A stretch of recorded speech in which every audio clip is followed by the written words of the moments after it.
Hi, I'm Erica from Farm Steady, and today we're making strawberry basil kombucha from our brand new book, The Farm Steady Guide to Kombucha. I'm super excited to be sharing this recipe from the book. It's filled with gorgeous photos and really delicious recipes, so definitely check it out. For this recipe, we're going to be muddling a ton of strawberries, some fresh basil, and lemon peel for a super bright and fruity kombucha that's bursting with strawberry flavor. For this recipe, you're adding in all this fruit a little bit of the way into fermentation, so if you don't have a batch already going, you're going to want to get that started first and watch our video for how to make your first batch of kombucha. Now let's get started making the strawberry basil kombucha. For this recipe, you'll want 8 strawberries, 6 basil leaves, and the peel from half a lemon.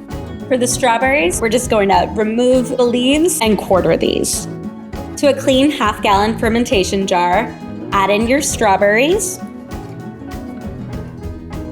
lemon peel, and torn basil leaves, and just muddle that so that the strawberries and basil get a little bit bruised.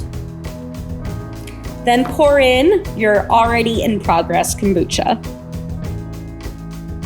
Top with the cloth and let ferment for 2 more days. After a few days at room temperature, you're going to want to move your bottles to the fridge and then they'll be ready to drink. For more great kombucha recipes for green tea, black tea, all sorts of fun ingredients, and even some tealess batches, check out our new book and go to farmsteady.com for all our kits and recipes.